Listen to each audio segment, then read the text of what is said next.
حدیث پاک میں آتا ہے کہ ملک الموت اترتا ہے، اس کے ساتھ 4 فرشتے ہوتے ہیں. وہ چاروں فرشتے آتے ہیں، اس کی پٹائی شروع کر دیتے ہیں.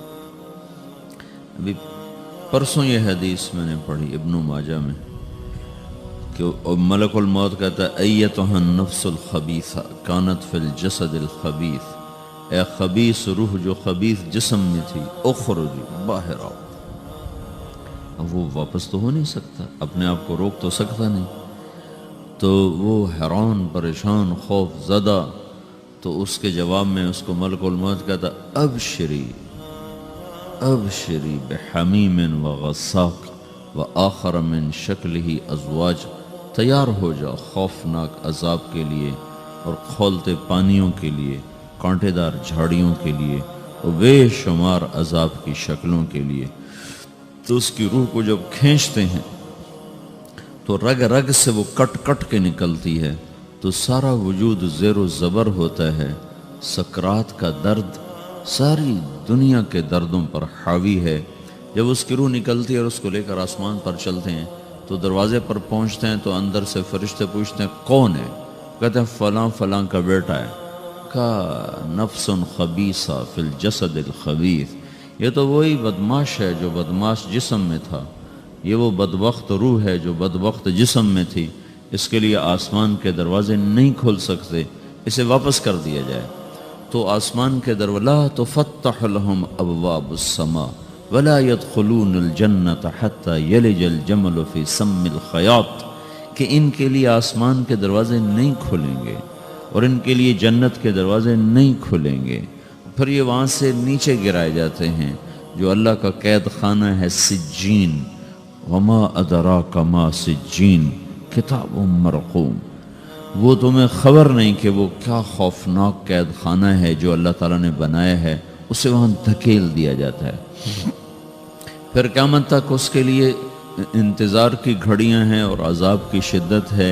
اور جب کوئی نیک آدمی اللہ تعالیٰ کے دربار میں جانے کا اس کا وقت آتا ہے تو اللہ تبارک و تعالیٰ فرماتے ہیں ان الذین قالوا ربنا اللہ ثم استقاموا تتنزل علیہم الملائکۃ الا تخافوا ولا تحزنوا وابشروا بالجنة التي كنتم توعدون نحن اولیاؤکم فی الحیاة الدنیا وفی الآخرہ ولکم فیہا ما تشتہی انفسکم ولکم فیہا ما تدعون نزل من غفور الرحیم. جب کوئی نیک مرد عورت کے جانے کا وقت آتا ہے تو اس کے لیے بھی فرشتے آتے ہیں اور آ کر اس کو خوشخبری دیتے ہیں اور آ کر اس کو تسلی دیتے ہیں کہ آپ غم نہ کریں، پیچھے والے بھی آپ کو مل جائیں گے، آپ خوف نہ کریں، آگے ساری منزلیں آپ کے لیے آسان ہیں، آپ کے لیے جنت بھی تیار ہے، رب بھی مہربان ہے. اور حدیث پاک میں آتا ہے کہ ملک الموت اور 4 فرشتے آتے ہیں. وہ 4 فرشتے اس کو سہلاتے ہیں، دباتے ہیں کہ موت کا درد اسے محسوس نہ ہو. اور ملک الموت فرماتے ہیں ایتها النفس الحمیدہ کانت فی الجسد الحمید اخرجی، اے نیک روح جو نیک جسم میں تھی باہر آؤ. کیا کرو؟ وابشری بروح وریحان ورب راض عنک غیر غضبان، آپ کو بشارت ہو آپ کے لیے جنت تیار ہو چکی ہے اور وہاں کی ساری نعمتیں آپ کے لیے میسر ہو چکی ہیں اور اللہ آپ پہ راضی ہو چکا ہے اور اللہ آپ پہ خوش ہو چکا ہے. اس پر اس کی روح کو نکالا جاتا ہے. پھر سارے فرشتے اس کو استقبال کے ساتھ جب آسمان پر لے جاتے ہیں تو اندر سے پوچھتے ہیں کون ہے؟ کہ فلاں فلاں کا بیٹا، فلاں فلاں کی بیٹی. کہتے ہیں نفس حمیدہ فی جسد حمید، یہ تو نیک روح تھی جو نیک جسم میں تھی، مرحبا بہی. اس کو ہم سب استقبال کس کا کرتے ہیں اور ایک دم آسمان کے دروازے کھلتے ہیں. پھر وہ پہلا، دوسرا، تیسرا، چوتھا سارے آسمان پار کرتا ہوا اللہ پاک کے عرش کے نیچے کے جا کر، مرد ہے یا عورت، وہاں جا کر سجدے میں سر رکھتا ہے اور اللہ تعالیٰ فرماتے ہیں ہاں اس نے ہمیں خوش کیا، ہم اسے خوش کریں گے. اور اس کو عافیت کے ساتھ وہاں آسمان میں، پہلے آسمان سے لے کر اللہ کے عرش تک یہ سب ویٹنگ روم بنے ہوئے جہاں اللہ اپنے اپنے درجات کے مطابق جنت والوں کو ٹھہراتا ہے. اور وہ انتظار گاہ ہے اور وقت ختم ہو جاتا ہے، لہٰذا انتظار کی جو تکلیف ہے وہ بھی ختم ہو جاتی ہے. وقت ختم تو انتظار کا احساس ختم اور ٹائم کے گزرنے کا احساس ختم۔ تو جیسے اصحاب کہف کو اللہ نے غار میں داخل کر کے تو غار کے اندر سے وقت کو نکال کے باہر پھینک دیا، باہر 300 سال گزرے، اندر آدھا ہی دن گزرا تھا۔ وہ جب اٹھے ہیں تو وہ 25 برس کا نوجوان 325 سال کا ہو کے نہیں اٹھا، وہ 25 سال کی عمر میں اٹھا ہے۔ نہ ناخن بڑا ہے، نہ مونچھیں بڑی ہیں، نہ ان کی داڑیاں لمبی ہوئی ہیں، کیونکہ تو زندہ تھے، مر نہیں گئے تھے۔ تو زندہ کے تو بال بھی بڑھتے ہیں، ناخن بھی بڑھتے ہیں، لیکن وہ اس طرح اٹھے کہ 300 برس گزر گئے اور 25 برس کا نوجوان 25 سال کی عمر میں اٹھا ہے، 20 برس کا 20 برس کی عمر میں اٹھا ہے۔ اور وہ کہنے لگے کم لبثنا، بھئی کتنا ٹھہرے ہیں؟ کہ یومن او بعض یومن، لگتا ہے کوئی دن آدھا دن ٹھہرے ہیں۔ وہ صحیح کہہ رہے تھے۔ باہر اللہ تعالیٰ نے وقت کی گھڑی کو چلائے رکھا اور اندر غار میں اس کو سوئچ آف کر دیا، نکال دیا کہ یہاں وقت کو داخل نہیں ہونے دیا۔ تو وقت کے گزرنے سے جو بھی اثرات مرتب ہوتے ہیں وہ ان پر مرتب نہیں ہوئے، تو وہ 20 آدھے ہی دن کے بعد اٹھے ہیں، باہر 300 سال، اندر آدھا دن۔ یہی کچھ اللہ تبارک و تعالیٰ برزخ میں کر دیتا ہے، وقت کو ختم کر دیتا ہے، گزرنے کا احساس نہیں ہوتا ہے۔ تو اس طرح میرے عزیزو، یہ دو موتیں ہر انسان دیکھتا ہے، یا وہ جنت کے فرشتوں کا استقبال دیکھتا ہے یا جہنم کے فرشتوں کی مار اور پٹائی کو سہتا ہے۔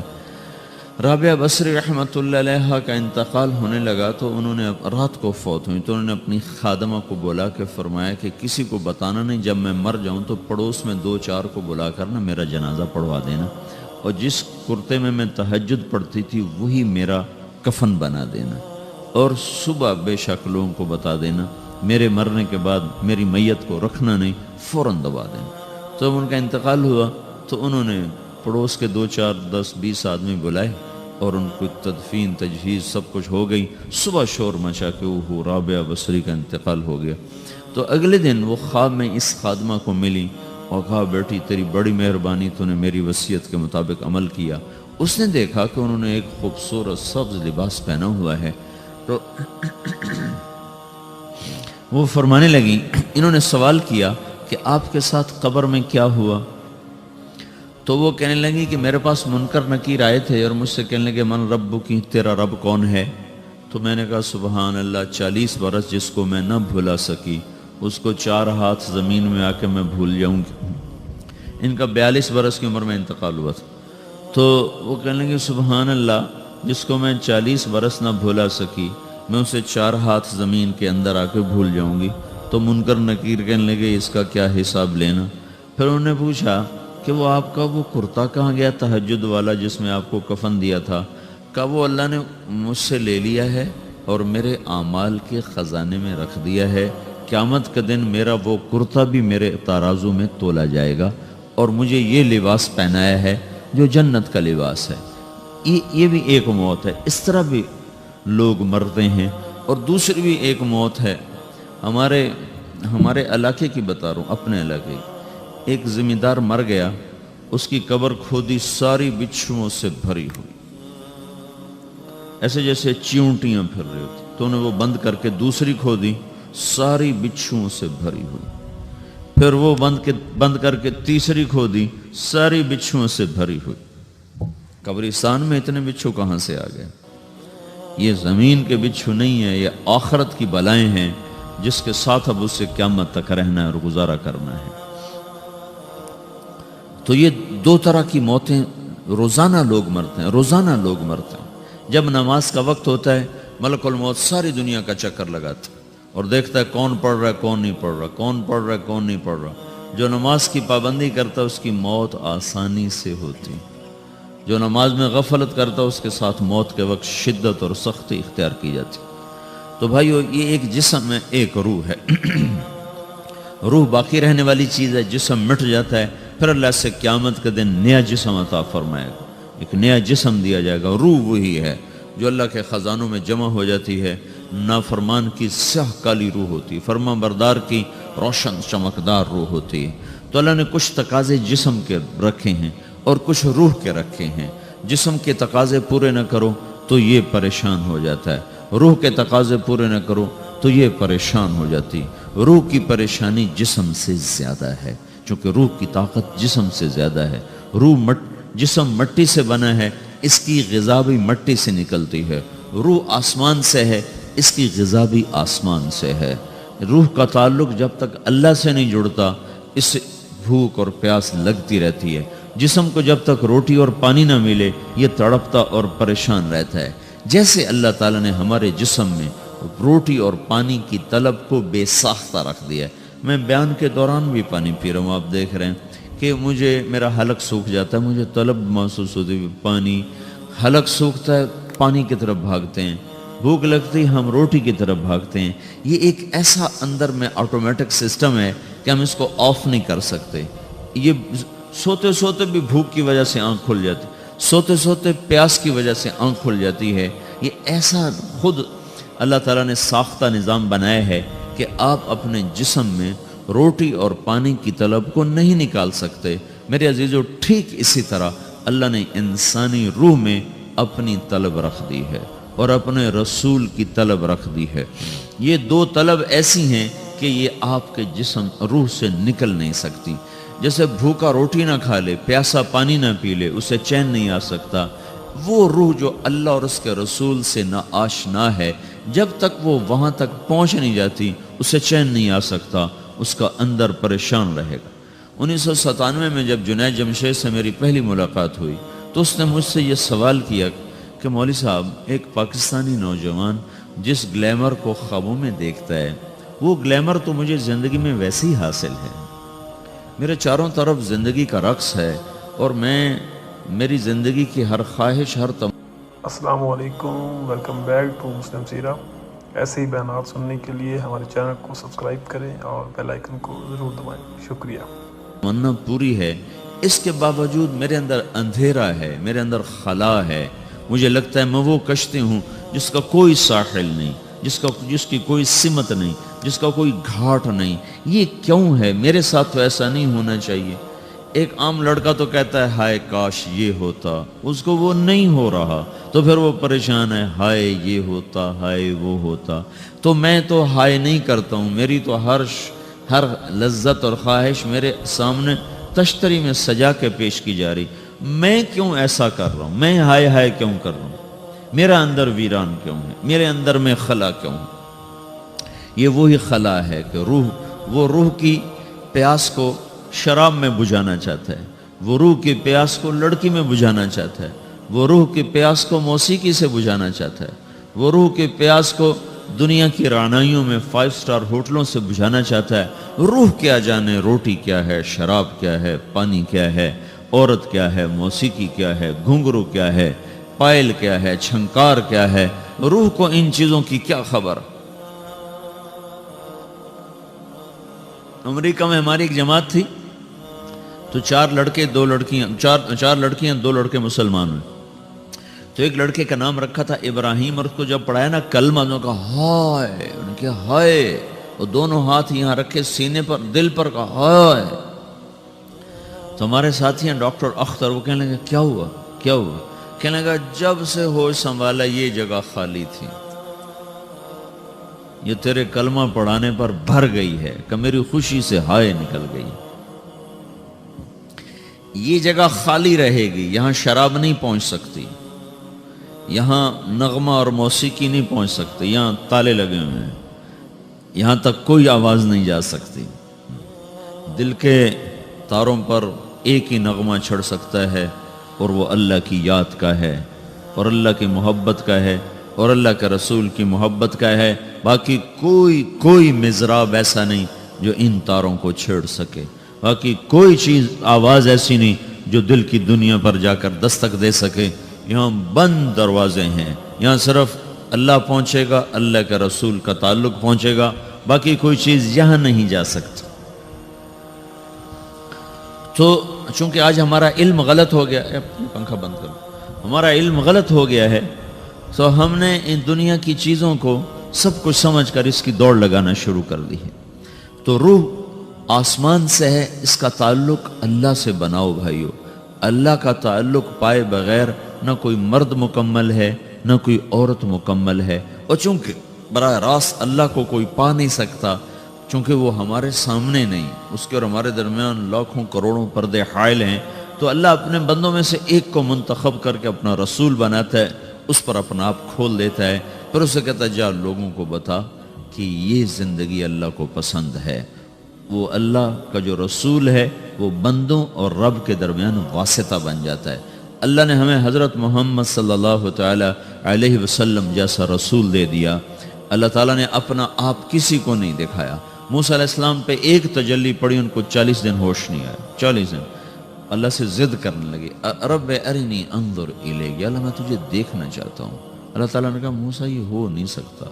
موسیٰ علیہ السلام اللہ کے نبی نے فرمایا لاڈلے نبی تھے، اللہ پاک سے ضد کر لیا کرتے تھے، پھر کہنے لگے نہیں یا اللہ میں نے ایک دفعہ تو ضرور دیکھنا ہے۔ تو اللہ تعالیٰ نے کہا اچھا تم ایسا کرو، میں طور پہ تجلی ڈالوں گا، فَإِنِ اسْتَقَرَّ مَكَانَهُ فَسَوْفَ تَرَانِي، تو میں تجلی ڈالتا ہوں طور پر، اگر طور کھڑا رہا تو تو بھی دیکھ لے گا۔ تو اب اللہ خود سامنے نہیں آیا، صرف ایک تجلی اللہ کے عرشوں کے اوپر سے آنا شروع ہوئی ہے، بیچ میں آپ فاصلہ گنے، اور پھر وہ آ کر فَلَمَّا تَجَلَّى رَبُّهُ لِلْجَبَلِ، پھر وہ جبل پر پہاڑ پر آئی ہے، جَعَلَهُ دَكَّا، وہ پہاڑ ریزہ ریزہ ہو کر ہواؤں میں بکھر گیا، وَخَرَّ مُوسَى صَعِقًا، اور موسیٰ علیہ السلام بے ہوش ہو کے گئے۔ اور جب ہوش آیا فلما افاقا، ہوش آتے کہنے لگے سبحانک، یا اللہ تو پاک بے عیب، میں تیرے بارگاہ میں توبہ کرتا ہوں، میں واقعی نہیں دیکھ سکتا ہوں۔ ہاں کلام کا شرف ملا ہے، زیارت نہیں ہوئی۔ اللہ تعالیٰ نے حضرت محمد صلی اللہ تعالی وسلم کو مکہ سے اٹھایا اور بیت المقدس تک پہنچایا سواری پر، کہ دنیا اسباب کی ہے، یہاں سبب اختیار کیا، سواری کے پر بٹھا کر وہاں پہنچایا، اور اس کے بعد جب اوپر بلایا ہے تو پھر براق کی ضرورت نہیں پڑی، اوپر قدرت کا جہان ہے، اوپر اپنی قدرت سے بلایا ہے۔ یہ بیچ میں دیکھو نا کتنا بڑا، اب اگر ہوا سے اوپر چلے جاؤ، یہ 500 میل ہوا کا غلاف ہے، اس سے اگر اوپر چلے جائیں گے نا تو آپ خود بم بن کے پھٹ جائیں گے ایک دھماکے کے ساتھ، چونکہ ہر انسان کے اوپر ہوا کا ایک پریشر ہے، کوئی 280 من کے قریب ہر انسان کے اوپر ہوا کا پریشر ہے۔ اس پریشر کو توڑنے کے لیے میرے اندر خود ایک پریشر بنا ہوا ہے جو اس کو توڑ رہا ہے۔ جب یہ ہوا کا پریشر میرے اوپر سے ریلیز ہو جاتا ہے تو میرا اندر کا اپنا پریشر بم کی طرح پھٹے گا اور مجھے پرزے کر دے گا۔ اس لیے وہ خلائی لباس بنایا جاتا ہے جس میں وہ مصنوعی پریشر دیا جاتا ہے تاکہ اوپر جا کر یہ پھٹ نہ جائیں۔ ہمارے نبی جس کرتے اور تہمد میں تھے اسی کرتے اور تہمد سے بیت المقدس سے چلے ہیں اور ہوا کو نہیں پار کیا، 7 آسمان ہی پار کر لی۔ اور پہلے آسمان پر حضرت آدم علیہ السلام نے استقبال کیا ہے، اور دوسرے آسمان پر حضرت عیسیٰ علیہ السلام، زکریا علیہ السلام، یحییٰ علیہ السلام نے استقبال کیا ہے، تیسرے آسمان پر حضرت یوسف علیہ السلام نے استقبال کیا ہے، چوتھے پر حضرت ادریس علیہ السلام نے استقبال کیا ہے، 5ویں پر ہارون علیہ السلام نے استقبال کیا، اور 6 پر موسیٰ علیہ السلام نے استقبال کیا، اور 7ویں آسمان پر ایک بیت اللہ دیکھا ہے جس کا طواف ہو رہا ہے۔ استقبال کو کوئی موجود نہیں، ایک بڑے میاں ایسے ٹیک لگا کے بیت اللہ کی یوں ٹیک لگا کے بیٹھے ہیں، گوٹھ مار کے، دونوں ہاتھوں کے ایسے گوٹھ مار کے بیٹھے ہیں، ان کی سفید داڑھی ہے، وہ نہیں اٹھے ہیں۔ باقی تو نبی بھی سامنے کھڑے ہوتے تھے استقبال کو، لیکن یہ بزرگ نہیں اٹھے ہیں۔ تو آپ نے پوچھا یہ کون بزرگ ہیں؟ تو جبریل نے کہا یہ آپ کے دادا ابراہیم علیہ السلام ہیں۔ آپ خود چل کے آگے گئے ہیں، وہ قریب آئے تو وہ اٹھے اور آپ کو گلے لگایا، ماتھا چوما، پیار کیا۔ سارے نبیوں نے استقبال کے دوران کہا تھا ہمارے بھائی آ گئے، مرحبا ہمارے بھائی آ گئے، لیکن جب ابراہیم علیہ السلام سے ملاقات ہوئی تو انہوں نے فرمایا مرحبا میرا بیٹا آ گیا، مرحبا میرا بیٹا آ گیا ہے۔ اور یہ جو حالانکہ مرتبہ تو ابراہیم علیہ السلام کا چھوٹا ہے، ہمارے نبی کا مرتبہ بلند ہے، لیکن رشتے میں ابراہیم علیہ السلام کا مرتبہ بلند ہے اور ہمارے نبی کا مرتبہ چھوٹا ہے۔ ابراہیم علیہ السلام اوپر جا کر دادا بن رہے ہیں اور یہ نیچے پوتا پڑپوتا بن رہے ہیں، تو رشتے کی نسبت میں آپ چھوٹے ہیں وہ بڑے ہیں۔ مرتبے اور مقام میں تو اللہ کے بعد آپ کا اور آپ کے سامنے کوئی ہے نہیں، بس اوپر اللہ اور نیچے اللہ کا رسول ہے، باقی سبھی نیچے ہیں۔ لیکن یہ امت کو سبق دینا تھا کہ اللہ تعالیٰ کو معلوم تھا کہ آنے والی یہ جو نسل ہے یہ ماں باپ کے نافرمان ہوگی، چونکہ انہیں صرف پیسہ کمانا، آپ کا بھی قصور نہیں، آپ کو ٹیکسٹائل سکھائی جا رہی، کوئی ماں باپ کی تعظیم تو نہیں سکھائی جا رہی ہے۔ اور خود آپ کے ماں باپ نے آپ کو نہیں بتایا کہ ماں کسے کہتے ہیں، باپ کسے کہتے ہیں۔ جس چیز نے بتانا تھا وہ آپ نے پڑھا نہیں، وہ تو دین نے بتانا تھا، قرآن نے بتانا تھا، سیرت نبی نے بتانا۔ وہ سیرت آپ نے پڑھی نہیں، قرآن آپ نے پڑھا نہیں۔ آپ کا سارا زور لگا پہلے وہ ایف ایس سی کو پاس کرنے میں، پھر ٹیکسٹائل میں آ گیا تو اب دھاگا کیسے بنتا ہے۔ آپ کا سارا علم ہے کہ دھاگا کیسے بنتا ہے۔ یہ علم آپ نہیں پڑھ رہے کہ انسان کیسے بنتا ہے، یہ مشین کیسے چلتی ہے، آپ یہ سیکھ رہے ہیں۔ یہ انسان کیسے چلے یہ کسی ادارے میں نہیں سکھایا جا رہا۔ وہ اداروں کا یہ موضوع ہی نہیں کہ انسان بناؤ، اداروں کا موضوع ہے بس روبوٹ بناؤ جنہیں بس دھاگا بنانا آتا ہو، کسی کو دوائی بنانی آتی ہو، کسی کو حل بنانا آتا ہو، کسی کو بم بنانا آتا ہو، کسی کو کپڑا بنانا آتا ہو، کسی کو لوہا بنانا آتا ہو، کسی کو سونا ڈھالنا آتا ہو، کسی کو زمین کا سینہ چیرنا آتا ہو۔ تو یہ جو ضروریات زندگی ہیں یہ مقاصد میں تبدیل ہو کر ہم معیار انسانیت سے انتہائی پستیوں میں چلے گئے ہیں اور پتہ نہیں کہاں جا کے گم ہو گئے۔ تو اللہ تعالیٰ نے ابراہیم علیہ السلام کی طرف حضور کو چلوایا تاکہ یہ پیغام ملے کہ ماں باپ کا ایک مقام ہے، ایک مرتبہ ہے جس کو کھو دینا سب سے بڑی ہلاکت ہے اور جس کی ناقدری سب سے بڑی تباہی ہے۔ ہمارے نبی پاک صلی اللہ تعالی وسلم سے جب پوچھا گیا یا رسول اللہ قیامت کب آئے گی تو آپ نے ارشاد فرمایا یہ اللہ کو پتہ ہے۔ تو اس نے پوچھا یا رسول اللہ کوئی نشانی بتائیں، تو آپ نے فرمایا جب ماؤں کو اولاد ذلیل کرنے لگ جائے تو قیامت آ جائے گی۔ یہ کیا کہہ دیا ہے؟ حالانکہ آپ نے صاف کہا ہے جب دنیا میں ایک آدمی بھی اللہ کا نام لینے والا باقی نہیں بچے گا تو قیامت آ جائے گی۔ لیکن آپ نے کہا جب اور کہا ان تلد الامۃ ربتہا، جب بیٹیاں بھی ماؤں کو ذلیل کرنے لگ جائیں، بیٹے تو کرتے ہی رہتے ہیں، کہ جب بیٹیاں بھی، جب بچیاں بھی اپنی ماؤں کو ذلیل کرنے لگ جائیں، نوکر کی طرح سلوک کرنے لگ جائیں تو پھر قیامت آنے آ گئی۔ کب پھر آ گئی۔ ایک لڑکی اپنی ماں کو کہہ رہی تھی بکواس نہ کر، میں سن رہا تھا میرے سامنے کی بات، اور اپنی ماں کو کہہ رہی تھی بکواس نہ کرو، تو اس کے آنسو ایسے ڈھلک کر اس کے گالوں پر نیچے جا رہے تھے، نیچے جا رہے تھے، نیچے جا رہے تھے۔ یہ آنسو وہ ہیں جو ساری کائنات کو آگ لگا دیں گے، زیر زمین آسمان کا نظام زیر و زبر ہو جائے گا۔ تو میرے عزیزو ہماری بدقسمتی ہے کہ اس ملک کے پیچھے بڑی قربانیاں ہوئی ہیں، لیکن ایسے نکمے نااہلوں کے ہاتھ میں آیا کہ جو اپنی حکومت بچانے کے چکر میں رہے، انہیں نہ خود اپنی تعمیر کا خیال آیا نہ اپنی نسل کی تعمیر کا خیال آیا۔ پیسے کا کم ہو جانا تو کوئی اتنا بڑا نقصان نہیں، نسل کا گم ہو جانا اس سے بڑا کوئی نقصان کوئی۔ نوجوان نسل کو منزل کا ہی نہ پتہ ہو، ان کے سامنے کوئی ہدف ہی نہ ہو، صرف پیسہ اور صرف پیسہ اور صرف پیسہ، اس کے سوا وہ کچھ جانتے نہ ہوں، تو وہ قوم برباد ہو گئی جن کی نسل اپنی اقدار بھول گئے، اپنے معیار بھول گئے، اپنی عزت کے پیمانے اپنے ہاتھوں سے توڑ دیے اور صرف شہوت کے غلام بن گئے۔ ناچنا گانا شراب زنا یہ سارے معاشرے کا کلچر بن جائے، اس معاشرے کو ہلاکت سے کوئی چیز نہیں بچا سکتی۔ کبھی وہ معاشرہ، چونکہ وہ ابھی تک اللہ نے کسی کو اپنی حکومت میں شریک نہیں بنایا ہے اور نہ وہ آئندہ بنانے والا ہے۔ یہ دھرتی اللہ کی ہے، یہ آسمان اللہ کا ہے، یہاں وہ ہوتا ہے جو اللہ چاہتا ہے، یہاں وہ ہوتا ہے جو اللہ کا امر ہوتا ہے، یہاں وہ نہیں ہو سکتا جو میں اور آپ چاہیں۔ اور میرے اللہ کا فیصلہ ہے کہ جب نافرمانی ہوگی اللہ دھو دے گا، جب بے حیائی آئے گی اللہ تعالیٰ کی طرف سے جھاڑو چلے گا۔ پہلی قومیں اس لیے ہلاک نہیں کہ ٹیکنالوجی میں مار کھا گئی تھی۔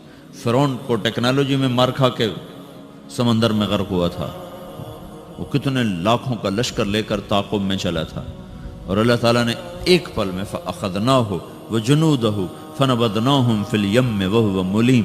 اللہ نے پکڑ کے پانیوں میں ڈالا اور ہمیشہ کے لیے عبرت کا نشان بنایا۔ عاد ہود علیہ السلام کی قوم اتنی طاقتور قوم تھی، وہ لمبے ان کے قد تھے، 300 سال تک ان کی جوانی چلتی تھی۔ ایک ہوا کے ذریعے سے اللہ نے ان کو اڑایا اور ان کے کھوپڑیاں پھاڑ کے رکھ دیں، آپس میں ٹکرا کے ان کے سر الگ کر دیے، دھڑ الگ کر دیے۔ صالح علیہ السلام کی قوم پہ فرشتے نے چیخ ماری، عیسیٰ علیہ السلام کی قوم کو اللہ نے کھڑے خنزیر بنا دیا، وَجَعَلَ مِنْهُمُ الْقِرَدَةَ وَالْخَنَازِيرَ۔ اور بنو اسرائیل کے پورے ایک علاقے کے لوگوں کو اللہ تعالیٰ نے رات رات میں کہا کونو قردۃ خاسئین، رات رات میں سب کو اللہ تعالیٰ نے بندر بنا دیا۔ لوط علیہ السلام کی قوم پہ 5 عذاب اللہ تعالیٰ نے اٹھا کے مارے کہ ایک آدمی اللہ نے۔ السلام علیکم، ویلکم بیک ٹو مسلم سیرہ۔ ایسے ہی بیانات سننے کے لیے ہمارے چینل کو سبسکرائب کریں اور بیل آئیکن کو ضرور دبائیں۔ شکریہ۔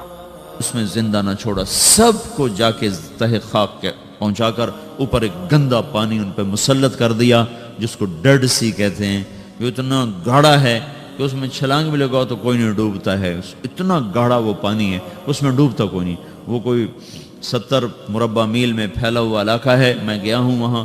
وہ اللہ نے جب وہ جبریل نے زمین کو اٹھایا نا، اٹھا کے زمین پہ مارا، وہ سارا پہاڑی علاقہ ہے، لیکن ایک دم ایک جگہ پہنچ کر یوں نشیب آ جاتا ہے، یوں ایسے نشیب، ادھر بھی پہاڑ ادھر بھی پہاڑ، اور بیچ میں ایسے ایک وادی ہے جو کو 300 میل لمبی ہے۔ جب اللہ تعالیٰ نے جبریل نے اللہ کے امر سے قوم لوط کی قوم کو زمین پہ پھینکا، مارا، تو اس زور سے وہ زمین پر گرے کہ دائیں بائیں 300 میل میں زمین دھنس گئی، نیچے دھنس گئی۔ جب اب آپ کوئی پتھر زمین پہ پھینکو نا تو تھوڑی تھوڑی زمین چاروں طرف سے نیچے بیٹھ جاتی۔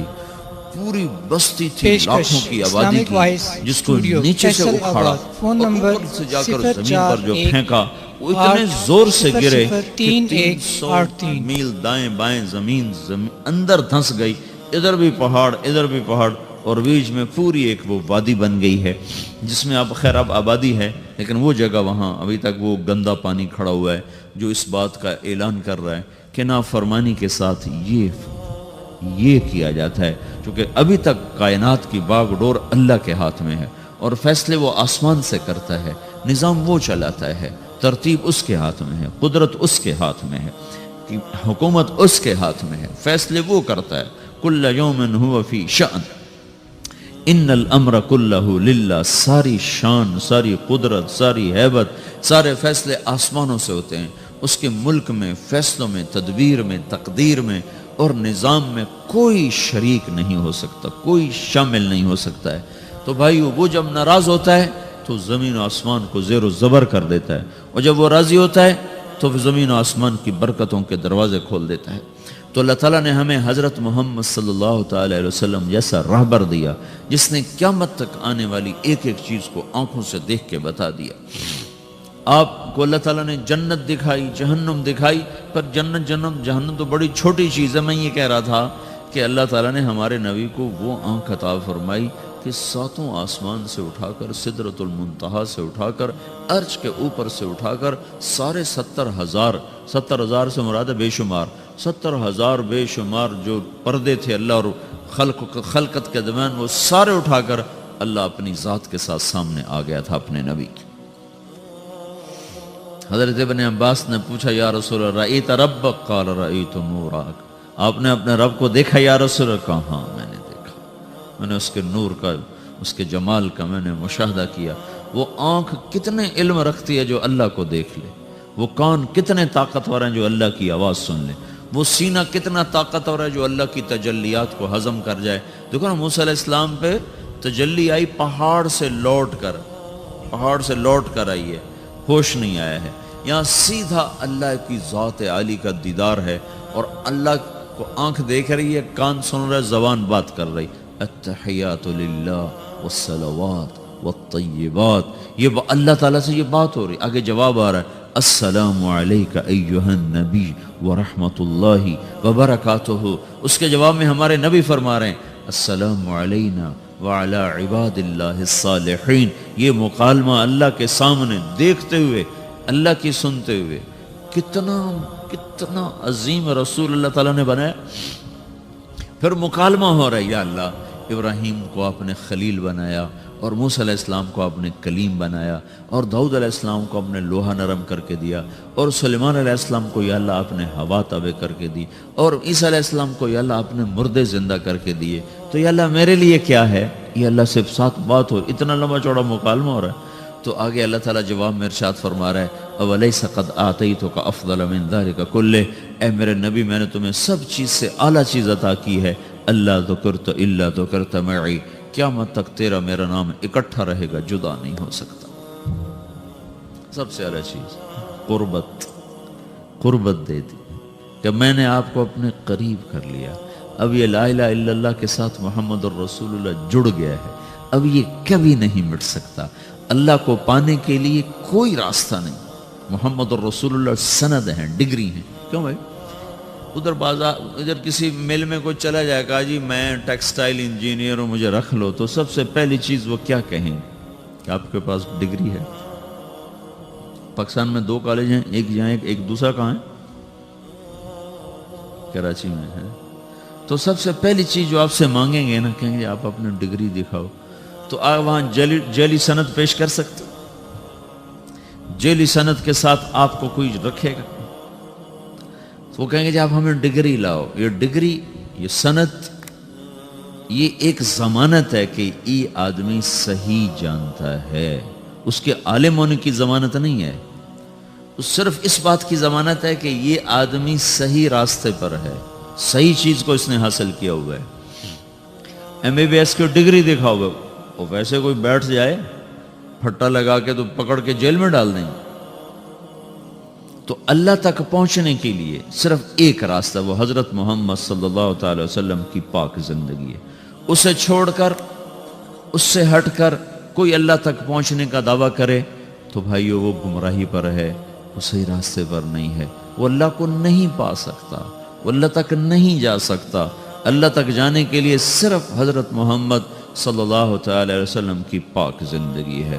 اب اس کی حفاظت اللہ کے ذمے تھی کہ چونکہ آپ کی زندگی نے نمونہ بننا تھا تو اللہ تعالیٰ نے اس کو قیامت تک کے لیے محفوظ کر دیا, تاکہ اس میں کوئی آج کے دور کا ٹیکسٹائل کا لڑکا کہے جی اللہ کو کیسے راضی کروں. تو یہ دیکھو, یہ قرآن ہے جس کے زیر و زبر میں کوئی تبدیلی نہیں کر سکا, اور یہ اللہ کے محبوب کی سیرت اور زندگی ہے جس میں آج تک کوئی دجال اپنی طرف سے کوئی چیز داخل نہیں کر سکا. یہ سکہ بند چیز ہے, اس کے پیچھے چلو گے تو اللہ ملے گا, عورتیں چلیں گی ملے گا, مرد چلیں گے ملے گا. اس سے ہٹ کر ان ترتیبوں کو توڑ کر جو کہیں گے ہمیں اللہ مل گیا ہے تو وہ دھوکے کا شکار ہیں. اس لیے قیامت کا ایک نام ہے تغابن, وذالک یوم التغابن, دھوکے کا دن, فراڈ کا دن. فراڈ کا دن کیا مطلب؟ اس دن نافرمان کہیں گے ہائے ہمارے ساتھ دھوکا ہو گیا, ہائے ہمارے ساتھ دھوکا ہو گیا, ہم دھوکے میں مارے گئے. تو اس دن ایک پکار چل رہی ہوگی, دھوکا ہو گیا, دھوکا ہو گیا, دھوکا ہو گیا, فراڈ ہو گیا, ہم کیا تھے, ہم کیا سمجھتے رہے, نکلا کیا, ہم کدھر جا رہے تھے, پہنچے کہاں. تو یہ ایک نام قیامت کا یوم التغابن بھی رکھا گیا ہے کہ اس دن ہر نافرمان اپنے دھوکے سے نکلے گا, لیکن اس دن بات ختم ہو چکی ہوگی, مہلت ختم ہو چکی ہوگی. تو میرے عزیزو, حضرت محمد صلی اللہ تبارک و تعالی علیہ وسلم کی پاک زندگی وہ اللہ تک پہنچنے کے لیے نمونہ ہے. آپ کی پیدائش سے لے کر وفات تک ساری زندگی اللہ تعالیٰ نے محفوظ کر دی ہے. ایسی محفوظ کی ہے کہ نہ کسی بادشاہ کی ایسے تاریخ لکھی گئی, نہ کسی بڑے وزیر کی ایسے تاریخ لکھی گئی, نہ کسی سائنسدان کی, نہ کسی دانشور کی, نہ کسی مفکر کی, نہ کسی شاعر کی. ایک یتیم کے لیے اللہ نے جو قلم چلوایا لوگوں کا, آپ مسکراتے کیسے تھے, آپ روتے کیسے تھے, آپ غمگین کیسے ہوتے تھے. یہ کوئی بات اگر ان باتوں کا ہمیں نہ پتا ہو تو شریعت میں تو کوئی فرق نہیں پڑتا ہے, لیکن اللہ نے وہ باتیں بھی لکھوا دی کہ جب آپ غمگین ہوتے تھے تو ایسے بیٹھتے تھے, یہ آپ کے غم کی نشان. سیدھے ہاتھ سے داڑھی پکڑی ہوتی تھی اور اس کونے کو اس ہاتھ پہ رکھا ہوتا تھا ایسے, اور آپ ایسے بیٹھے ہوتے تھے. یہ آپ کے غم کی نشانی کہ آج اللہ کا نبی غمگین بیٹھا ہے. اور تھوڑی دیر کے بعد آپ ایسے سر پر ہاتھ پھیرتے ایسے, اور پھر یوں داڑھی پکڑ کے بیٹھ جاتے, ایسے بیٹھتے تھے. اتنی باریک, اگر مثلا یہ چیز آپ کو مجھے معلوم نہ ہو تو ہمارے کیا فرق پڑتا ہے, لیکن اللہ نے ایک ہی حبیب بنایا, ایک, اس سے محبت کی, اس سے عشق کیا, پھر اس کی زندگی کو اللہ تعالیٰ نے خود, اس کی ساری اداؤں کو اللہ تعالیٰ نے خود. آپ کہاں مسکرائے کہ دانت ظاہر ہوئے, آپ کہاں مسکرائے کہ داڑھیں بھی ظاہر ہوئیں. یہ بھی لکھا کہ آپ کی داڑھ مبارک بھی نظر آ رہی تھی, جب آپ ہنس رہے تھے تو آپ کی داڑھیں بھی نظر آ رہی تھیں, جب آپ ہنس رہے تھے تو صرف آپ کے دانت نظر آ رہے تھے. آپ کس جگہ پر کیسا روئے, ہچکیوں سے روئے یا آنسوں سے روئے, یا آپ نے ٹھنڈی آہ بھری. یہ اتنی چھوٹی چھوٹی باریک باتوں کو بھی اللہ تعالیٰ نے محفوظ کر کے لکھوا دیا. آپ کو کیا پسند ہے، آپ کو کون سا گوشت پسند ہے؟ آپ کو دستی پسند تھی، بکرے کی دستی، تو ابو عمر رضی اللہ تعالیٰ عنہ آپ کے لیے نا پکا رہے تھے، دیکھ پکا رہی تھی اور لوگوں کے لیے، تو آپ تشریف لائے، آپ نے کہا ابو عمر یہ مجھے دستی پکڑانا۔ وہ بوٹیاں کر کے نہیں پکاتے تھے، پورے پارچے پورا حصہ ڈال کے پکایا جاتا، تو انہوں نے ایسے ڈوئی سے نا آپ کو پوری دستی نکال کے دے دی، تو آپ نے دونوں ہاتھوں سے پکڑ کر اس کو ایسے دانتوں سے نوچ کے کھایا، اور پھر اس کو ہڈیوں کو رکھ کر پھر آپ نے کہا ابو عمر ناولنی الذرا، یہ نکالو اس میں سے دستی نکالو، تو انہوں نے دوسری نکال کے دی، تو آپ نے ایسے دونوں ہاتھوں سے پکڑ کر اس کو اس طرح دانتوں سے کاٹ کے کھایا اور ہڈی پھینک گیا، ابو عمر ناولنی الذرا، ابو عمر مجھے دستی پکڑاؤ۔ وہ کہنے لگے یا رسول اللہ اب بکرے کی تو دو ہی ہوتی ہیں تو آپ نے کہا اللہ کے بندے، اگر تو میرے کہنے پہ ہاتھ ڈال دیتا تو جب تک میں کہتا رہتا اللہ میرے لیے نکال کے مجھے کھلاتا رہتا۔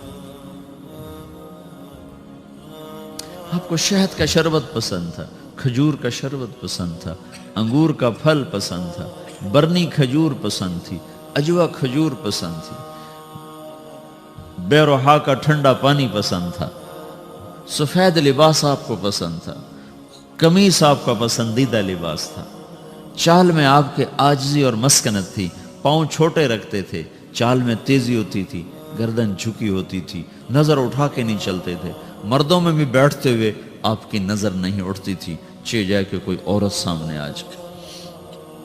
اس مخلوط تعلیم نے بے حیائی کو ایسا بھڑکایا ہے کہ آگ لگا کے رکھ دی۔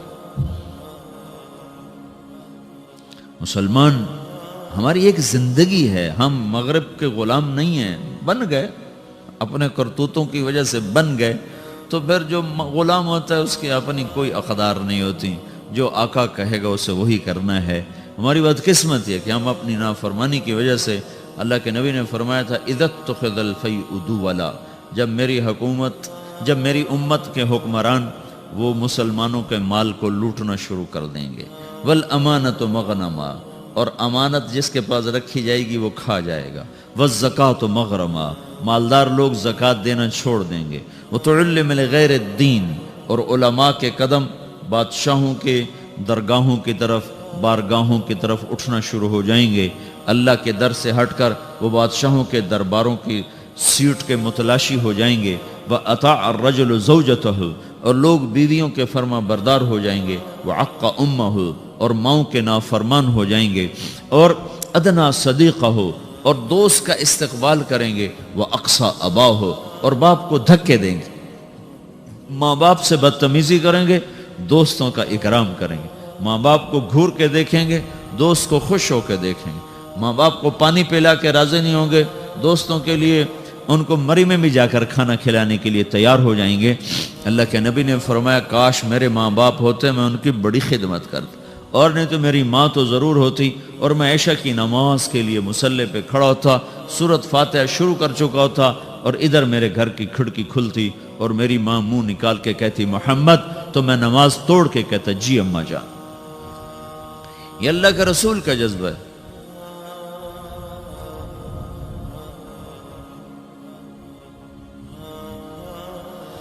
ہائے ہائے، ابو ہریرہ رضی اللہ عنہ جہاد پر تیار ہو گئے، ان کی ماں نے کہا بیٹا مجھے اکیلے چھوڑ کے تو نہ جا، کہا نہیں، اللہ کے نبی نے کہا میں نے جانا ہے، تو انہوں نے کہا میں تجھے اپنے دودھ کا واسطہ دیتی ہوں جو میں نے تمہیں پلایا ہے، مجھے چھوڑ کے نہ جا، کہا نہیں میں نے جانا ہے، اور ہتھیار سجا لیے۔ ان کی ماں نے اللہ کے نبی کو پیغام بھیجا کہ میں نے ابو ہریرہ کو دودھ کا واسطہ دیے پھر بھی نہیں رکا۔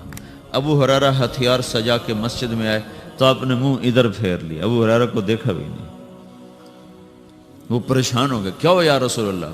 کہ چلے جاؤ، مجھے تمہارے جہاد کی ضرورت نہیں، تیری ماں نے تجھے دودھ کا واسطہ دیا پھر بھی تیرا دل نہ پسیجا، اس کے بعد تو کون سا جہاد کرنا چاہتا ہے؟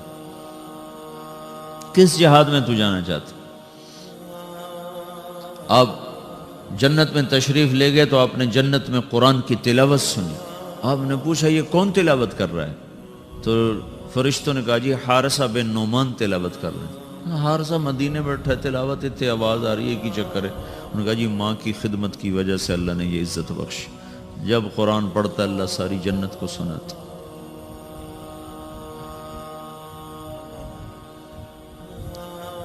اور ایک صحابی کی بیوی نے پیغام بھیجا، یا رسول اللہ میرے خامد مر رہے ہیں، کلمہ نہیں پڑھ، صحابی اور کلمہ نہ پڑھا جائے۔ السلام علیکم، ویلکم بیک ٹو مسلم سیرہ۔ ایسے ہی بیانات سننے کے لیے ہمارے چینل کو سبسکرائب کریں اور بیل آئیکن کو ضرور دبائیں۔ شکریہ۔ صحابی کلمہ نہ پڑھا جائے، ساری دنیا کے ابدال قطب صحابی کے پاؤں کی خاک کے برابر۔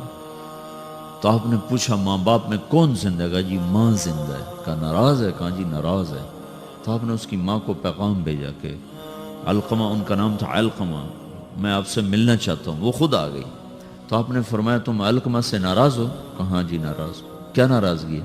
کہ یا رسول اللہ مجھے اس کے دین کا کوئی گلہ نہیں، بہت نیک ہے، بدتمیز ہے، زبان سے جب بولتا ہے تو دل توڑ دیتا ہے، زبان کا بدتمیز ہے اور کچھ نہیں، صرف زبان کی تیزی، بولاؤ تو کھانے کو آتا۔ اس جوانی میں یہ ایسا ہی لہجہ ہوتا ہے نوجوانوں کا اپنے ماں باپ کے ساتھ، کیسے کاٹنے کو آتے ہیں، کھانے کو آتے ہیں۔ یہ تو صحابی کا کلمہ روکا پڑا، میرے آپ کے ساتھ کیا ہو؟ اگر تم نے ماں باپ کو ایسے بدتمیزی سے بولنا سیکھ لیا تو کیا کرو گے مرتے وقت؟ تمہاری ٹیکسٹائل تو نہیں تمہارے کام آنے کی قبر میں۔ اگر تم صرف ٹیکسٹائل انجینئر ہو تو مکڑی تم سے بہتر ٹیکسٹائل انجینئر، کیسا دھاگا بناتی اور کیسا نقشہ بناتی۔ تو آپ نے کہا معاف کرو گی؟ کہا نہیں میں نہیں معاف کروں گی۔ تو آپ نے حضرت بلال سے کہا بلال لکڑیاں اکٹھی کرو اور علقمہ کو آگ لگاؤ۔ وہ کہنے گے یا رسول اللہ، وہ کہنے گے آپ علقمہ کو آگ لگائیں گے؟ کہا ہاں۔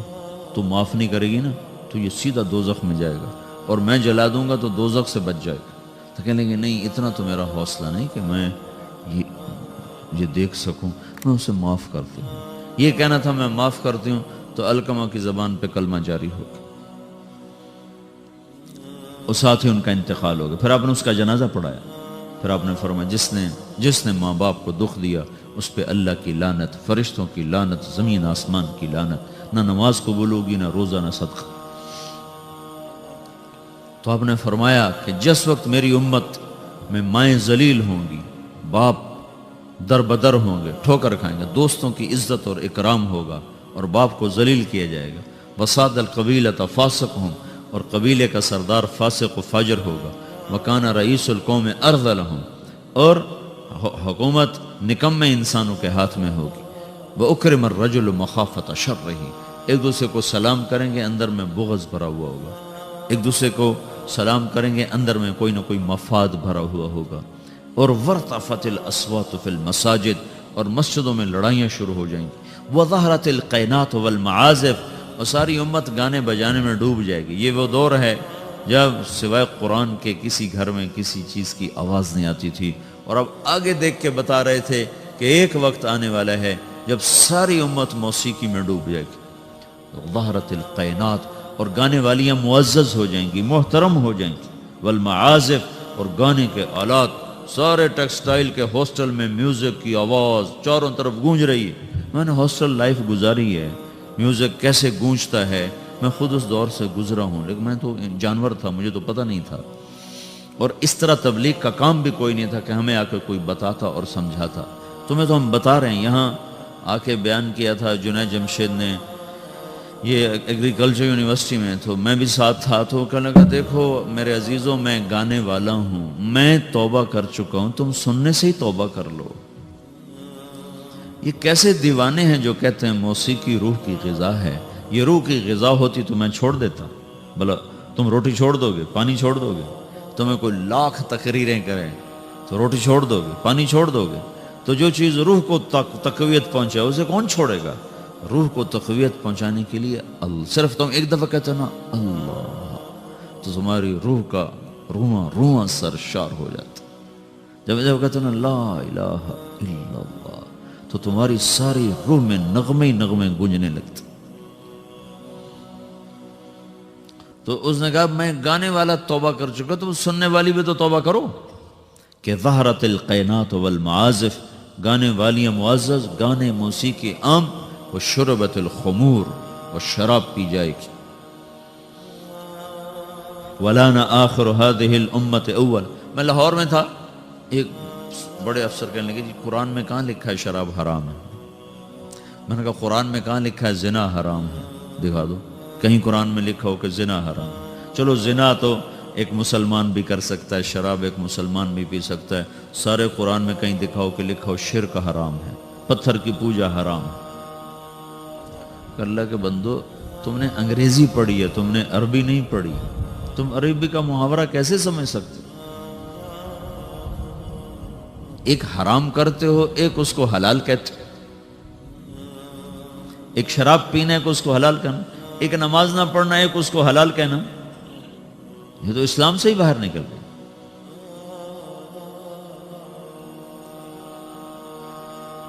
چونکہ ہم مغرب کی طاقتور دعوت سے متاثر ہیں. میڈیا بول رہا ہے، ٹی وی چل رہا ہے، سیڈیز چل رہی، کتابیں چل رہی، اور آپ اپنی بنیاد سمجھتے نہیں ہو. آپ کے پاس اپنے دین کے بارے میں کچھ نہیں. 95% نوجوان نماز نہیں پڑھتے.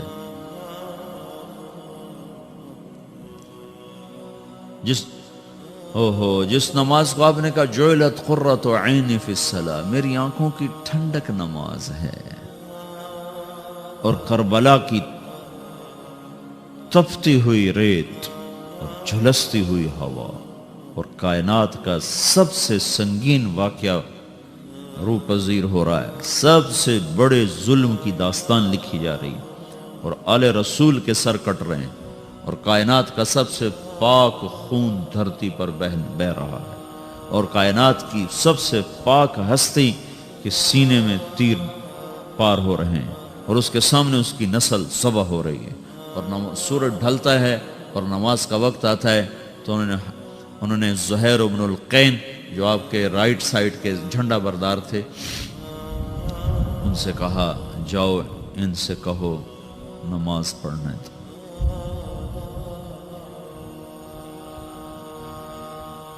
اب نماز پڑھنے کی کیا ضرورت؟ ابھی تو اللہ سے ملاقات ہو جانی ہے، تو نام بھی پڑھیں تو کیا حرج ہے؟ تھوڑی دیر کے بعد تو سر کٹنے والا ہے. تو انہوں نے زہیر کو بھیجا، وہ شمر کے پاس کے قریب پہنچا. جنگ تو زوروں پر تھی. وہ شمر کے قریب پہنچے اور زور سے کہا تھوڑی دیر کے لیے جنگ روکو، نماز پڑھنے دو. تو شمر نے کہا تمہاری نماز نہیں ہوتی ہے. تو انہوں نے کہا اللہ کی لعنت ہو تم پر، جن کے تو فعل نماز ملی ان کی نہیں ہوتی. وہ اس گھر کی وجہ سے تو نماز ملی ہے، انہی کی نہیں ہوتی، تمہاری ہوتی ہے. تو انہوں نے واپس آ کر کہا کہ جی وہ نماز کی اجازت نہیں مل رہی. تو آپ نے کہا آدھے دشمن کے سامنے کھڑے ہو جاؤ اور آدھے صفے بنا لو. اور نماز شروع ہو گئی اور نماز پڑھی گئی، اور ایسی نماز ہے کہ خون بہہ رہا ہے، دھڑ کٹ رہے ہیں، گردنیں جدا ہو رہی ہیں. ایک یہ وہ سجدہ ہے جس جیسا سجدہ شاید پیچھے آنے والے زمانوں میں اور کسی نے نہ کیا ہوگا، کہ جن کے وضو بھی ان کے خون سے ہو رہے تھے.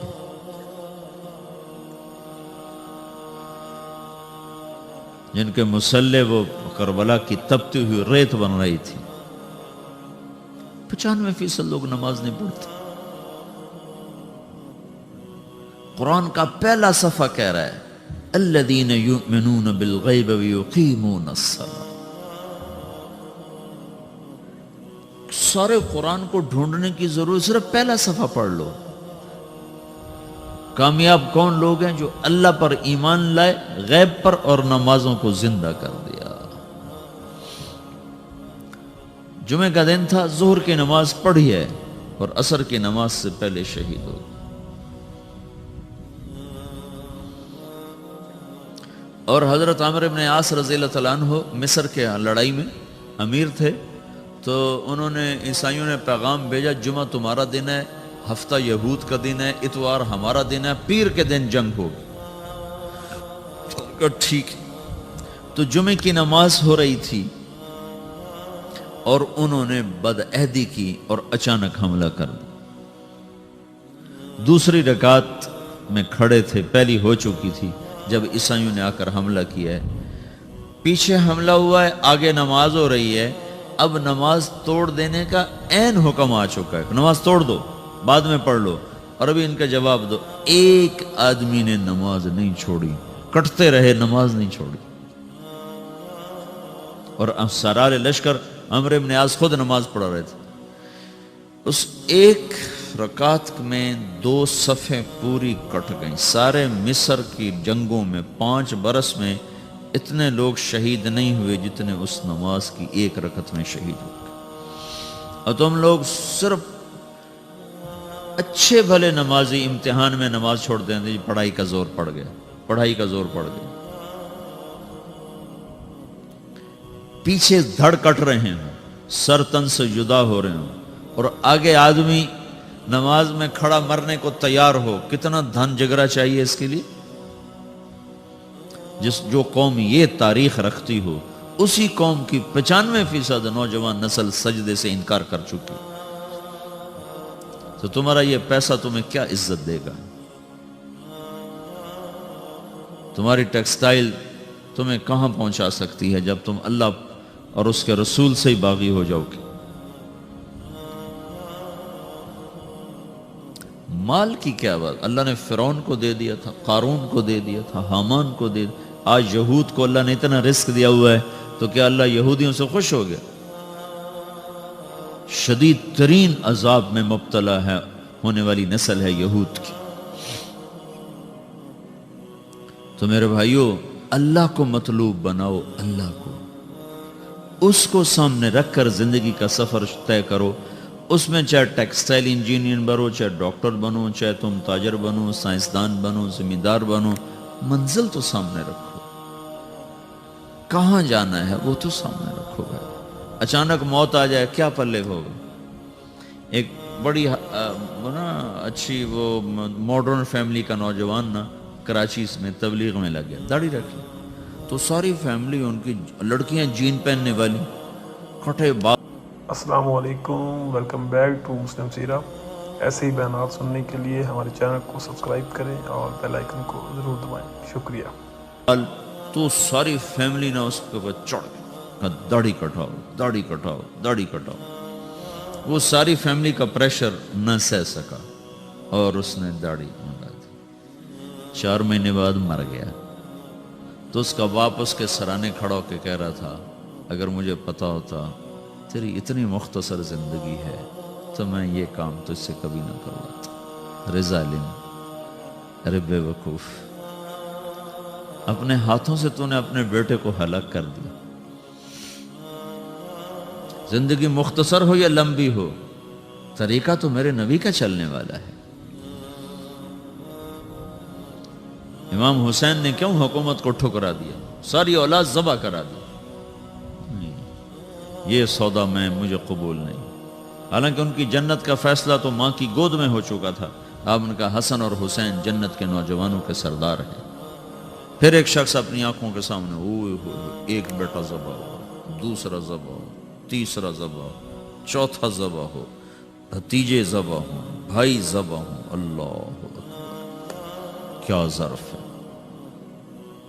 اور ماتھے پہ بل نہ آ رہا. سبحان. تو تم ایسی تاریخ رکھو، پھر تمہارے ہاسٹل میں دھڑا دھڑ میوزک چل رہا ہو، گالی گلوچ ہو، نماز پہ 8-10 لڑکے مسجد کو جا رہے ہوں. کہاں جا رہے ہو؟ کیا بنانا چاہتے ہو؟ کتنا کو بن جاؤ گے؟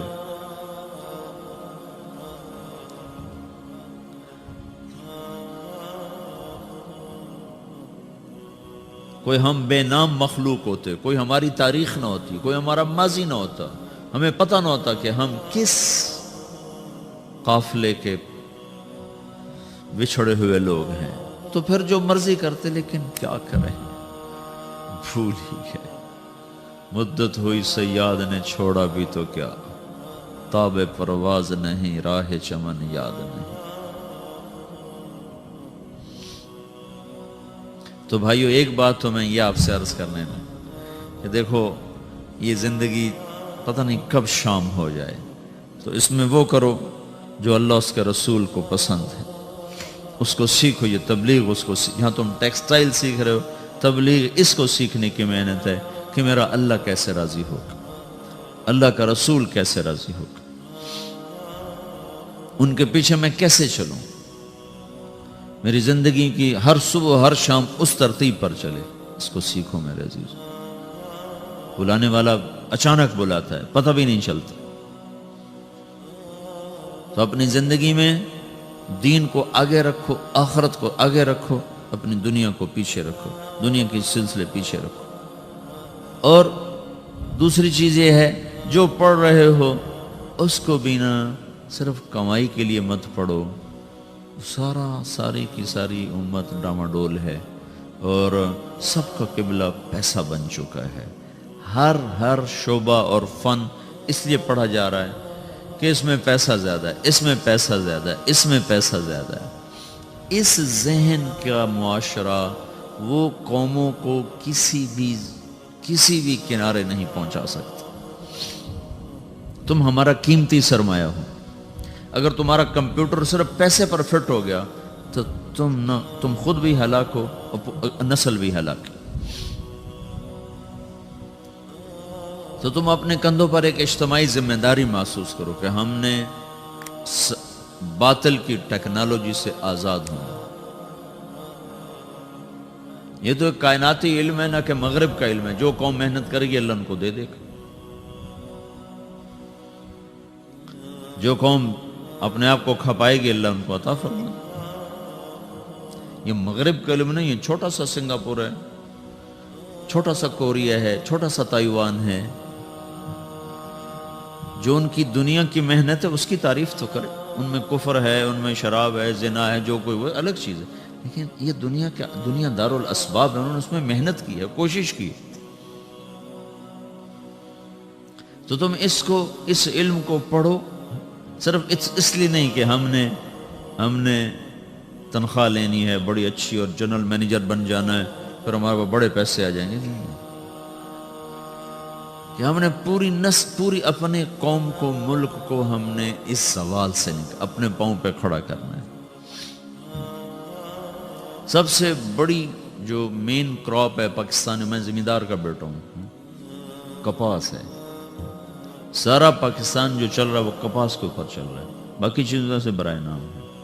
اور اس کو اندر اس کو توڑنے کی کوشش۔ ڈاکٹر یوسف صاحب یہاں تھے، وہ ایک نئی کاٹن آئی ہے بیٹی جس کو سنڈی نہیں لگتی، تو انہوں نے وہ بنا لی اللہ کے فضل سے۔ ہم 2 سال سے کاشت کر رہے ہیں، وہ 40 من فی ایکڑ ہو رہی ہے اور اس کو سنڈی واقعی